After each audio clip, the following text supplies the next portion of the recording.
Welcome out there to my program once again. Always a pleasure to be here and always a pleasure to have you out there watching.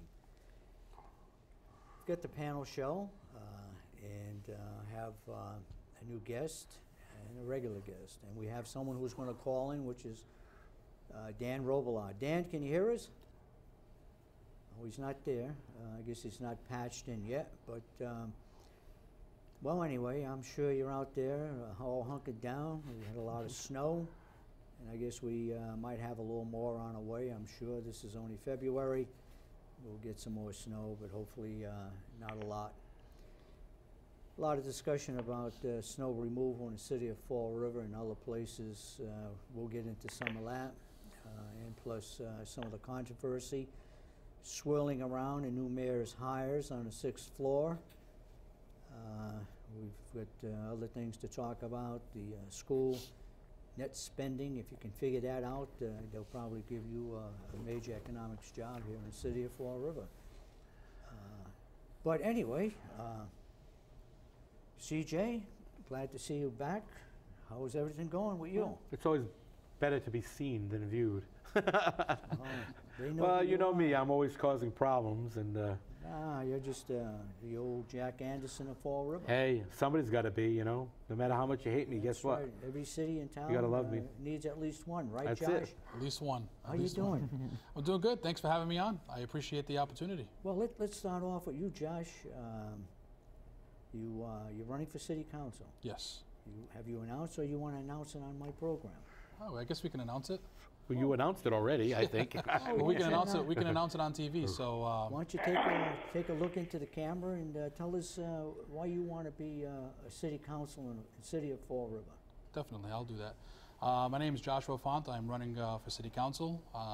You know, I guess on TV for the first time, I can formally announce that I am running for the position of city council. One of the main reasons why I truly believe that I can be a different asset to the city council is because I truly believe that transparency is something that we need, something that I was a part of with a recall effort that we did succeed in doing so. The other reason why I truly believe that I could be that voice and continue to be that voice is because that's something that I truly believe in and that's transparency. We have major issues with our budget, and one of the reasons that I really would love to get into is to get into the city council is because of that budget. I think we've made too many mistakes in the past. Previous administrations have made too many mistakes in the past, and I'd like to hold those people accountable that continue to do those mistakes. And you know, it's something that we in Fall River cannot afford anymore. Good for you, Josh. Well, I think he's psychotic. He's running for office. What kind of crazy man runs for office at Fall River? I mean, I heard our guest on the phone, by the way. He is there. Dan, can you hear us? I'm here, Richard. Thank you very much, and it should be an interesting show. I would ask Josh, in light of his opening statement, would he support the ordinance creating new jobs as proposed by Mayor Sutter, and does he support a full and complete independent audit? Well, I truly, fully support an audit, Dan, and that goes without saying as far as the ordinance is concerned. I think that these jobs should have been posted for people in the city to be able to apply for, instead of just appointing certain positions and also creating an ordinance for somebody who's never lived in the city and doesn't live in the city, especially with a residence ordinance that we have. And that also other councilors have stated that they want to keep that ordinance and they want people from Fall River to get these jobs, and that's not what we're seeing here. Well, and Okay, let me get in here, Dan. CJ, a lot of snow. The city is partially paralyzed. It's difficult to drive around. A lot of people are walking in the streets. Now, you've mentioned a number of times about your concept of snow removal. Can you enlighten the audience out there? Well, according to Mayor Sutter, I'm wrong. And that was publicly stated at the South End Neighborhood Association. Although when presented again, maybe with a different view and a different statement, but the same basic concept, it needed to be looked into. So I have to ask, if it's the same project and the same concept, why do we have to look into it if we know it's there? My project, my idea, is taken from what other cities and towns have done across the country. And that is snow removal, not snow plowing. And that is, we put a parking ban in effect like we do now. As that parking ban is in effect, that side of the street, we send out the proper removal equipment, not plows, removal equipment. They go down the street, they blow the snow into pickup trucks, dump trucks, whatever they blow them into, and then that gets dumped in a city park or area, upland, that we can utilize. Well, there's been some discussion about, and Boston has been doing it. I did mention it a while back. The snow removal right to the Quequechan River or down to the bay. Is this part of what you're talking about? Well, no, also? I wouldn't utilize the bay or the river to dump the snow. And as a matter of fact, you need special permission and waivers from DEP and the EPA to do that. Well, Boston has that. So Fall River. It's actually not Boston. I believe it's Marblehead that has that. Well, Mayor Walsh was on TV the other day. And he's saying that he wants it, yes, and people have come out against it because of what the Charles River and Boston Harbor used to look at like when they did that unregulated occurrence. But I think it's going to be difficult in Fall River because we're just talking about snow. But it's not just snow. No. You have heavy metals. You have in the snow that's just falling? Yes, because what happens with snow is it actually filters the air. It actually contains in the snow. Well, when it snows in the bay and in the Quequechan River. I understand that, but when it hits the streets here, we add things like salt and sand. I think what they're talking about is removal prior to that. In other words, instead of pushing it to the side prior to salting and sanding, your concept is to remove the snow, not to just plow it. Correct. And you remove the snow. It goes into a truck and then it gets dumped. Right, and you dump it on a piece of land. Our city parks aren't in use in the winter. We don't use them for anything. We can dump them in those parks. And then the day after, the parking ban shifts to the other side. And then they come up the street and they remove the snow there. Now you have the street plowed on both sides. And then there's no excuse for the plow drivers to turn around and say, we have no place to put the snow, so we plow it onto the sidewalk. And then property owners, which are required by law to shovel their sidewalk, have to go out there and shovel 9 and 10 times because the snowplow drivers can't put the snow anywhere, so they throw it on the sidewalk. Well, anyway, we've got obviously a situation. Dan, you're calling in because you can't negotiate along the sidewalks and highways. There are many areas throughout the city right now. Downtown is a little better today, but there are many areas that it's still treacherous for wheelchair travel and things of that sort. It's not just treacherous for wheelchair travel, it's treacherous for pedestrians. Yeah. Agreed. And I think that's one of the big problems. The other thing is, as we know, Fall River is pothole central. Yeah. The one thing we're known for is our potholes. Well, these continuous snowstorms, the addition of adding salt and ice melting and sand and the temperature changes isn't making it easy on the streets. So more and more potholes are forming, and the potholes are actually getting larger. And we can't do anything about them until after the snow is gone. Well, so now we have huge holes. Well, okay, let's move it along a little. Half hour goes by quick. The mayor's been talking about various new hires, so-called, on the 6th floor. He did almost immediately let go 2 of the lawyers that were working there. Ann O'Neill was let go. Perry Long was let go. I mean, now there's been this swirling controversy for a couple of weeks or so about putting on 2 people that don't live in the city. What's going on with that, Josh? Well, from what I understand, the 2 positions was a chief officer, right? Chief operating officer. Operating officer, yeah. And, you know, we had a chief of staff position, which kind of made no sense why you would need those 2 positions. So that only... Ann O'Neill, was she a chief? She was a chief of staff. So it's a replacement for her? Well, Mayor Sutter was trying to create a new position. Beside the chief and we would have still had the chief of staff position open. Okay. So it would have been money Chief of out. Operations and a Chief of Staff. Chief of Operations and also Chief of Staff. So now you're talking about two positions that one was going to be filled through an ordinance that he needed to pass, instead of just putting, Lou Pacheco in that position of Chief of Staff, which the Chief of Operations, I believe, is the exact same type of position. The other ordinance that he was trying to pass last night, which did they table that ordinance? Nope, or 5-0. So they passed it then. Yes. So Richard, they passed. The ordinance committee met last night. The ordinance as proposed by Mayor Sutter passed 5-0. There will be one new position added. That is a special assistant to the mayor. Mr. Garland Besky will take that position. Lou Pacheco will move into the Chief of Staff position, formerly held by Ann O'Neill Souza. The Chief Operations Officer position has been withdrawn. So that's where it's at right now. So what's happening? Eliminated two positions in the legal department, but that's temporary.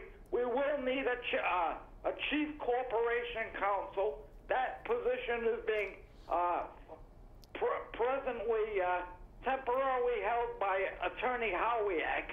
So to say that he's eliminated all these positions, he has, but some of them will be backfilled.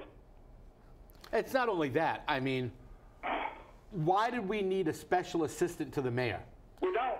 We don't, exactly. And his job description specifically says that he has to have a bachelor's degree and some research ability. Okay, not a problem. And Rob Bentloweski did say that he would establish residency in Fall River several weeks ago. So I'm not having an issue with that unless, of course, he doesn't establish residency. But the issue I have is we don't need this job. Well, the issue... And there are people in Fall River who have bachelor's degrees who qualify for these positions. And why should any mayor who comes into office automatically assume that he is entitled to put his cronies into jobs? The other problem these two people are coming over from the district attorney's office. Mm-hmm. Okay, Josh, you trying to get in? Well, the issue isn't so much the jobs. The issue with me is this is not the DA's office. This is the mayor's office. I don't care who you work for the people, and that's not what he's doing as of right now. I don't care where they're coming from. We let go of that we never had before that we don't need. So that is the issue clearly. Well, no, and I'm saying, in my opinion, he's trying to run this office as the DA's office. This is not the DA's office, and quite frankly, we didn't need those two positions. If you wanted to keep chief of staff, that was fine and dandy. I understand that you had somebody that you trusted to put in that position. That's a decision that you would have to make in order to make sure that you know that your city's running. But the problem with now that I have with chief of staff is Lou Pacheco is the one that's running City Hall right now, and now you have a city administrator who's not running City Hall. So which one is doing what? That's what I think the people are confused with, and I think that's what the people want to know. Okay, before we move on to the next issue, I have a quiz question for the panel. Uh-oh. Listen up now. Name the mayor who closed the Fall River Airport. Eddie Lambert. Ed Lambert. Yeah. All right. Everyone gets a gold star. Okay, let's move on to the school committee. Now, $4.5 million shortfall. Yes, let's keep that number going up. Now, how did they arrive at that? Hey, we were lied to all along. How do we know? How do we know if 4.5 million is even correct? Well, when I took It started off with a transportation shortfall. Yes. Last year, the first vote they took this year increased it, and that's where it's at now, and it's rising. And when I took the council floor during citizens input that very first time, I talked about the $3.5 million shortfall because that's where we were at the time. This past council meeting on finance, they said it was somewhere in there 2.7 million is what Kathy Ann Vivera said, along with Nunes. So now all of a sudden the school committee is coming back and saying, listen, we're at 4.5. 4.5. So so here's the issue now. 2016 budget all right, you're already going into this with a shortfall regardless of the fact whether or not you have a free cash flow. So you get a cash flow because we overtaxed everybody this year. There's your $3 million. Supposedly that's what they're talking about. Well, your $3 million is gone. You're going with a $1.5 million already carried over in 2016. Plus, you have to guarantee yet a grant that came in for the police department, which was for $1.25 million, which $1.14 million is to be guaranteed. So those positions are locked and loaded for 2016. Okay. Where are you going to come up with the money for that? Well, that's... I have a money tree growing out at Maplewood Park. Oh, do you? So, yeah, we're going to pluck the money off because it seems that's what the city council thinks, that everybody has money trees at home because we can raise the taxes, we can raise the water. Doesn't matter. Doesn't matter that we hire new people for jobs that we don't need. It doesn't matter that everybody hired in the school department on a grant stays there. Okay? When the grant is over, the job is gone. No unemployment, that's it. But no, we hire them and give them everything under the sun. The biggest problem I have is we're talking about cuts in budgets and cuts in service providers while we bring in new positions. It makes absolutely no sense. Well, try this one. The department heads across the board, whether it be school department or city government, have been told to prepare budgets with a 5 and a 10% budget cut. Well, that's exactly what I'm saying. So the administration is asking departments that service the public to prepare for cuts while he brings in new positions. Right, and where are those cuts going to come from? They're not going to come from administrators. They're not going to come from department heads. They're going to come strictly from the people that do the work, the guys who collect the trash, the guys who drive through the streets in their uniforms and in their police cars, protecting the citizens, the fire department. That's what it's going to affect. It's not going to affect Joe Schmo, who's got the assistant superintendent job of this, or the assistant directors there. Okay, Well, we're going to move on. Well, so I can Last word. Last word. The governor of the state of Massachusetts put a hiring freeze on state hiring. If it was good enough for the state, why isn't it good enough for Fall River? All right, that makes a Because lot we of live in a sense. different world. Okay, we've got this pay-as-you-throw, as the people out there know, and this was implemented by the last mayor with not much input from the city council in a sense that they didn't have to vote on it. He basically told them very directly that he would do it, whether they approved it or not, that he had the authority to do it. It was touted as something that, would bring in, I think, about $3.5 million. As people know, it was sort of a way to circumvent Prop 2.5 or raising taxes. And, there was a lot of opposition, and apparently at this point in the process, if you've gone by the along city streets and you've seen the barrels, there are a lot of barrels out there packed over the top. Bags are hanging out, and they're not the purple bags. So, is pay-as-you-throw dead? Don't buy the bags. Do not buy the bags. I'm telling you now, you don't have to buy the bags. There is no way to enforce it. The city council admitted it at the last meeting. They know it. Ray Mitchell has come out on the air. Ray Mitchell said, nope, if we don't buy the bags, the city's going to have a $3 million shortfall. Not my problem. You guys didn't do your job. You've proven it. And for Kathy Ann Viveris to sit in the city council chamber and say to the city council and basically to the people of Fall River, buy the bags anyway. You want to help the city. Baloney. Don't buy the bags. Josh, you're running for city council. Come next year, you're sitting on in your big chair as one of the councilors. This comes before you. What do you think?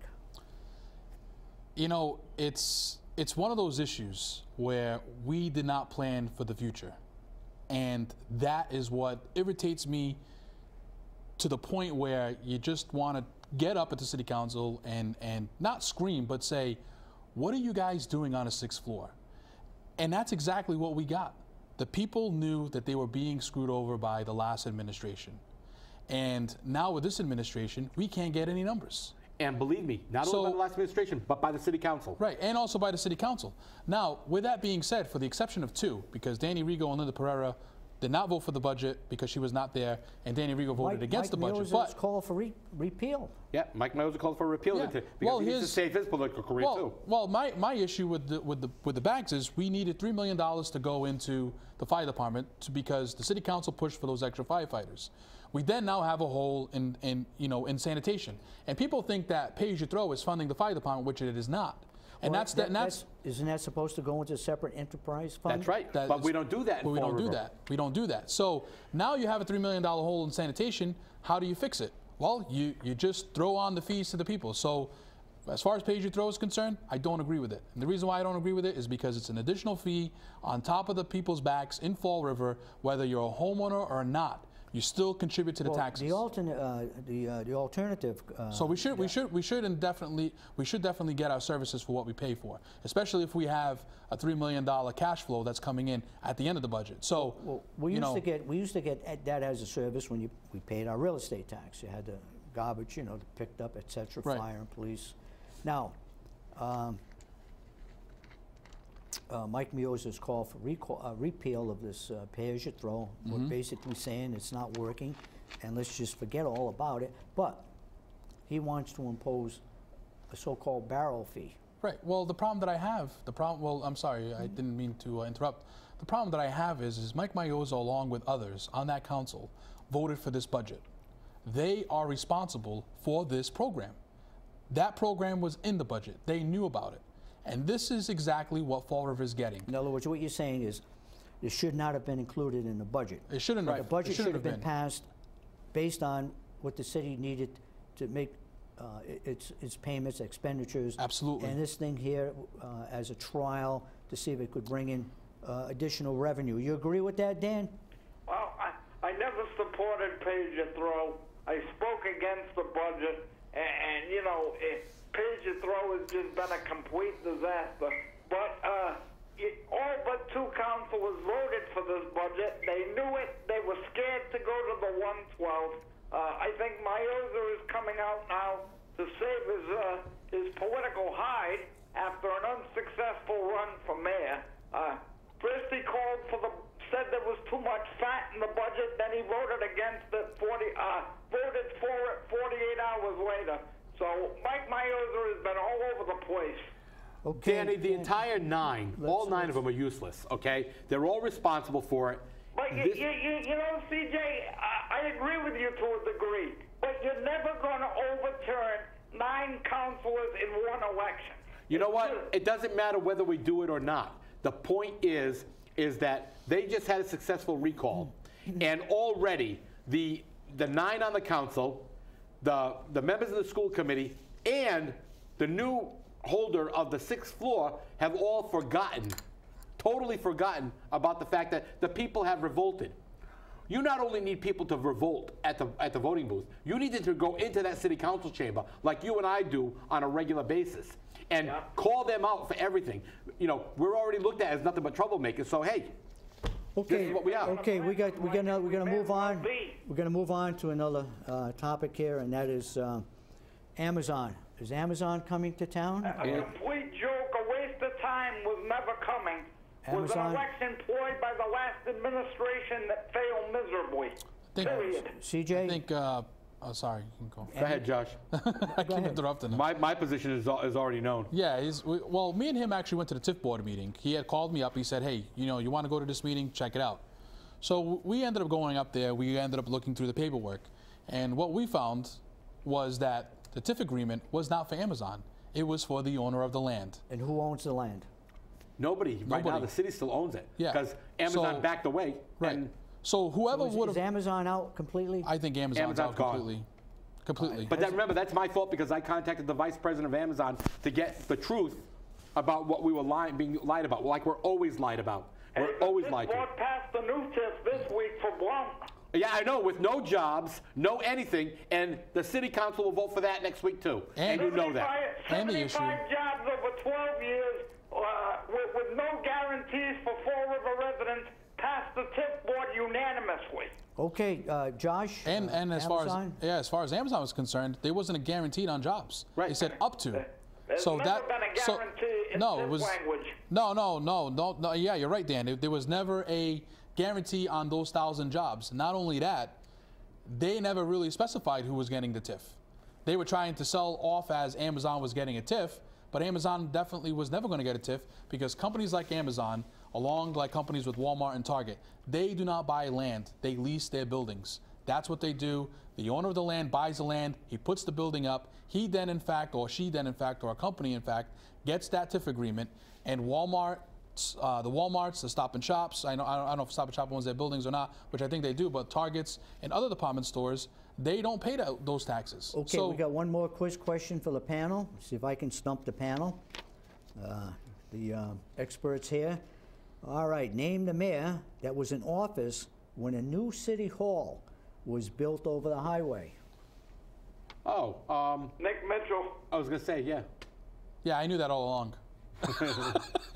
Nick Mitchell, Yeah, I think it was Mitchell. not Driscoll.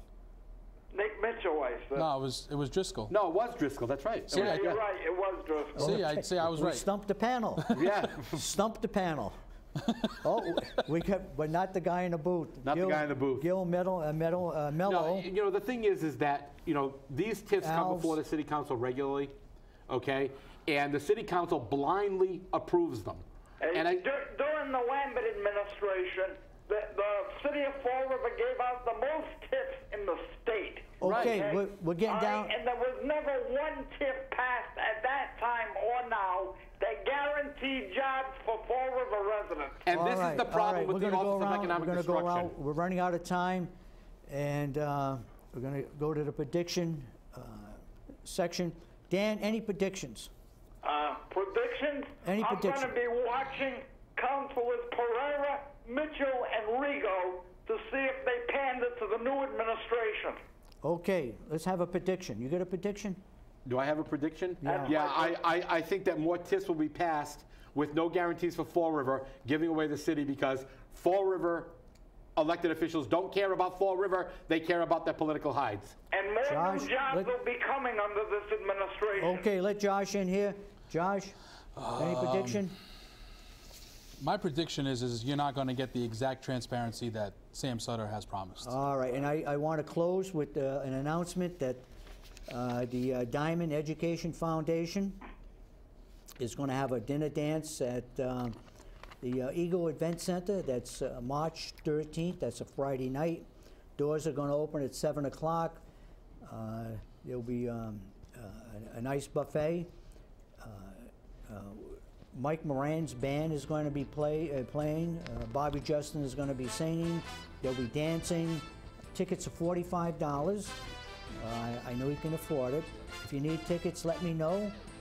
Just get in touch with me, and I'll be happy to put a ticket aside for you. So remember that event. Well, gentlemen, thank you for being on the program. Very, very informative, and I hope out there you learned some things too. Thank you. Thank you. Always heeded.